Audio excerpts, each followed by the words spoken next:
Friday evening in our kitchen.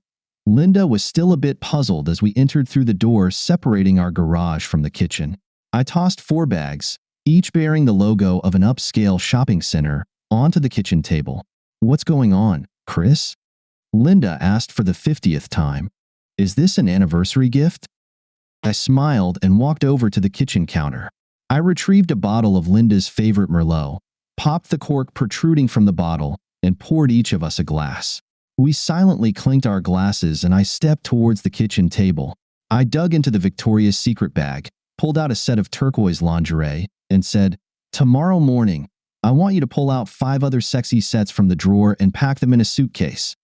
As Linda furrowed her brows in confusion, I showed her the sexy blue bikini we had just bought. "I brought down your summer clothes from the attic.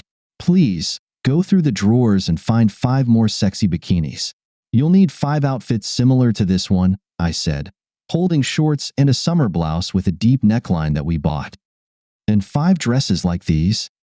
I rummaged through the last bag and pulled out a stunning short dark blue dress, designed to accentuate my wife's amazing bust and her killer long athletic legs. "Chris, please, what's going on?" "We're leaving very early on Sunday morning, flying to Miami and heading straight to our cruise liner for a 6-day cruise in honor of our anniversary. Happy first anniversary, darling." But, what about work?" "I arranged it through Mary a month ago. You're on vacation, my love." Linda squealed and threw herself into my arms. Her hands wrapped around my neck, and her legs tightly hugged my waist. As my hands clasped the 2 most perfect cheeks ever created by God, Linda pressed her lips to mine and plunged her tongue into my mouth. Linda was beside herself with the surge of sexual energy. She thanked me by completely emptying me. Sunday morning at Bradley Airport, we settled into rather spacious business class seats and prepared for the first leg of our vacation. Linda turned to me and said, "I can't believe I let you convince me to leave the phone at home. We're on vacation, babe. Let's forget about Connecticut and just enjoy each other for a few days. People don't need to see photos of us drinking tequila in San Juan." "I know, and I'm not complaining. Just promise to check your phone for any emergency messages every morning." I replied, "I said I would, but my phone will remain off until the end of each day." Linda reached for my head and gently pulled me towards her. She kissed me passionately, and our tongues danced together as our plane began to taxi for takeoff. Sunday aboard the Caribbean Star. All day we made love, long and passionately. Monday afternoon at San Juan Beach. We strolled slowly along the water's edge for over a kilometer. We weren't in a hurry, leisurely walking hand in hand.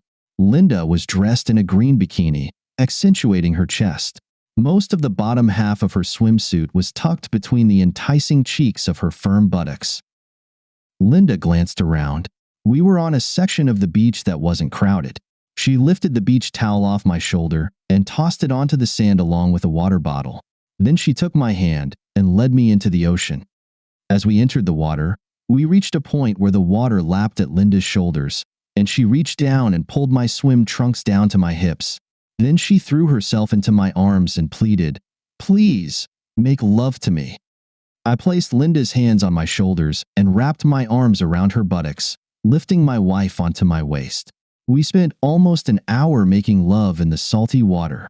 Neither of us had an orgasm, but it didn't matter. It was incredibly romantic.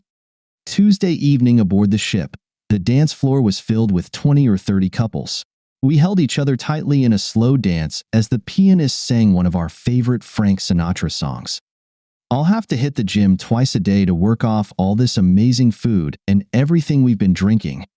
I gave Linda a playful smack on her firm rear, grinned, and said, "You could gain another 25 kilos and still be stunning.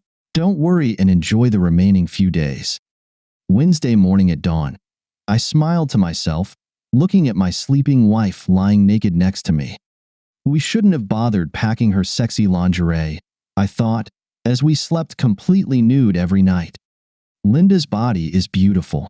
Over the past 3 days, she had acquired tan lines, and they looked damn sexy. The top of each breast was beginning to bronze, while the underside remained white, except for a hickey I left beneath her right nipple. Her stomach was flat and toned from hours at the gym. I got out of bed without disturbing Linda and headed to the bathroom. After finishing my morning routine, I sighed and turned on my mobile phone, which was in silent mode, so any notifications, beeps, or calls wouldn't disturb my sleeping beauty. Like the previous 3 mornings, the phone was buzzing with messages. I quickly skimmed through 38 text messages and deleted each one. Aside from the number of emails, I checked a few related to work and one from my lawyer. The rest I left untouched.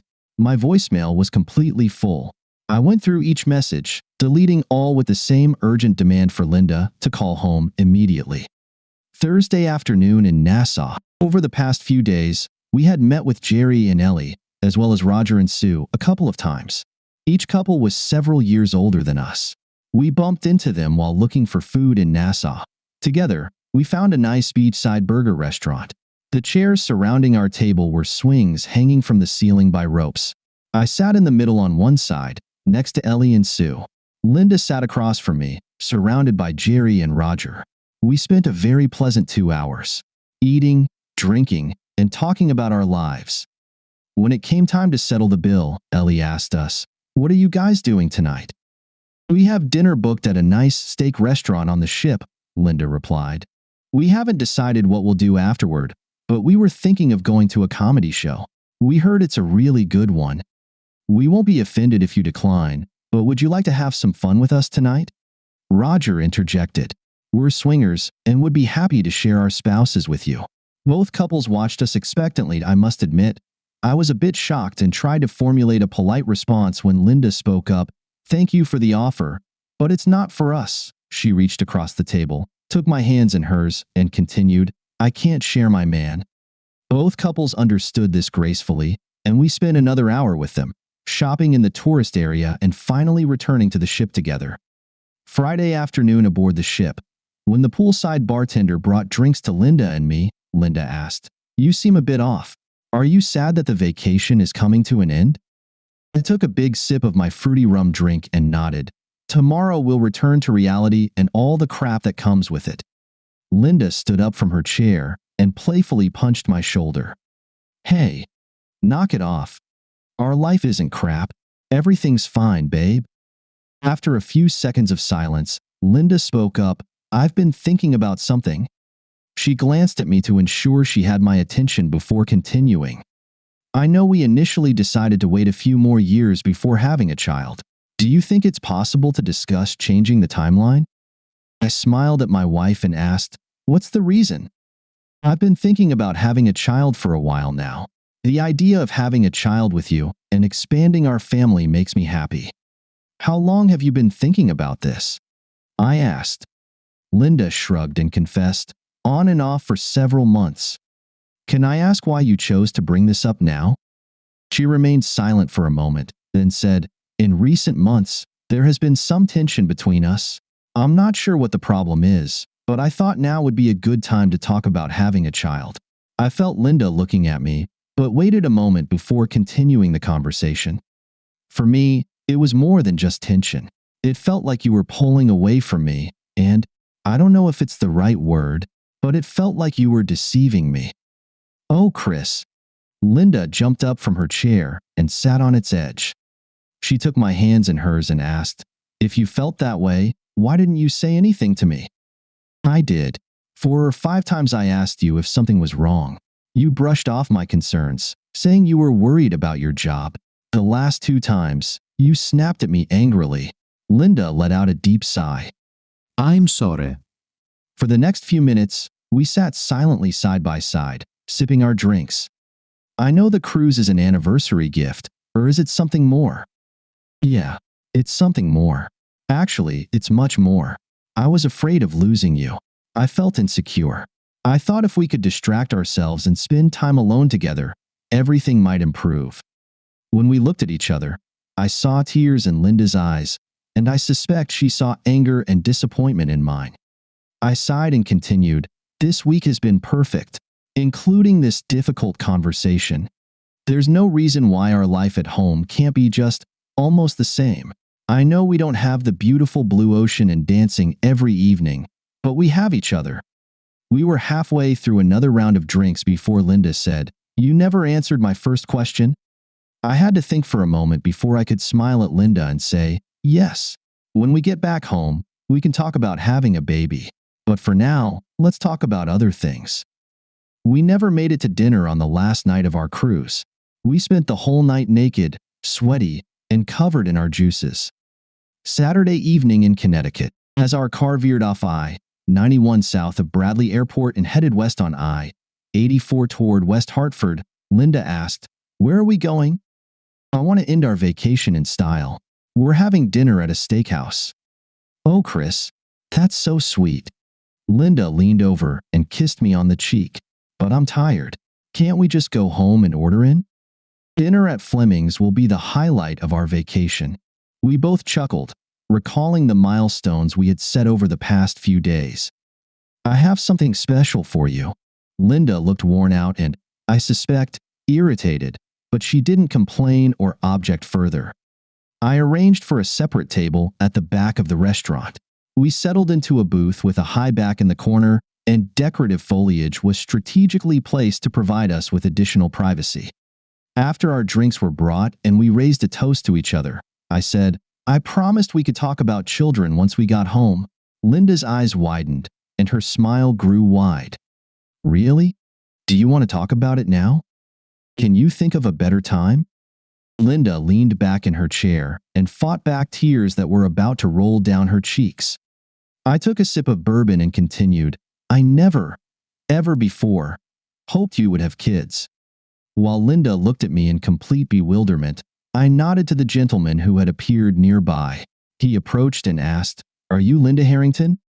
When she nodded, he continued, "You've been served."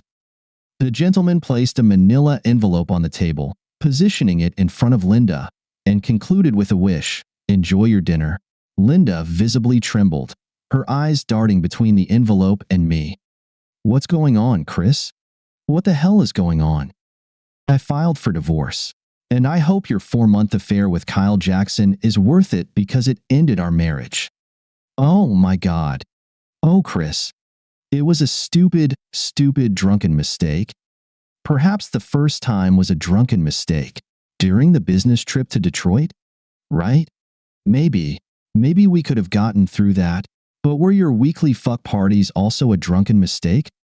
You said, Chris, that this week was perfect. Our life together can be just as perfect. I know it can. Please forgive me. Please, I beg you." "Linda, you asked me yesterday if our cruise was something more than an anniversary gift. I told you it was much more, and it is. In the past few days, I wanted you to immerse yourself in my love, to forever remember what you had and what you turned away from. I want you to remember the loving person you deceived and flushed down the toilet. Please, Chris, let's go home and talk there." I shook my head and said to the distraught wife, "While we were away, my brothers and their families threw all your things out of our apartment and took them to your parents' house." "Your family? My family? Everyone knows? Why are you doing this to me?" With much more calmness than I thought I could muster, I replied, "You've been fucking that asshole for nearly half of our marriage, and you're asking me why? We can fix this, Chris. I know we can. You can go to your relative's home or find out where your asshole boyfriend lives. His wife kicked him out and filed for divorce." "You told his wife? How could you? They have 3 kids." I laughed at this statement. "It didn't bother you before. Let's wrap this up, Linda. I'm tired and want to go back home to my new bed."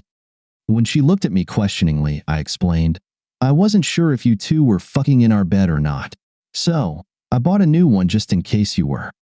"I would never," Linda began indignantly.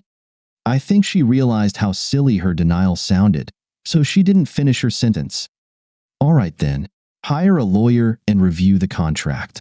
It stipulates a 50-50th split of all assets, except the apartment. It was mine before we got married. You have 2 weeks to sign the papers. And if I don't? If no? Remember a month ago I asked you for your social media password?" Linda nodded. "When we were leaving for the cruise in the morning, I accessed your account and changed the password. You no longer have access to your account. If we can't reach an agreement, videos and photos of you and your boyfriend having sex will be posted there. Everyone will see how you treated me. Once you sign the papers, I'll return the password." I took another sip of bourbon and finished my drink. It took me a second to chew on the almost melted ice cube, then I continued. "There's a taxi waiting outside to take you to your parents if you want to go there. I'll take my car, which is parked for me in the lot." I stood up and threw a $100 bill on the table. Looking at Linda crying, I said, "I loved you with everything I had. It's a pity it wasn't enough. Please don't call me. Don't email me.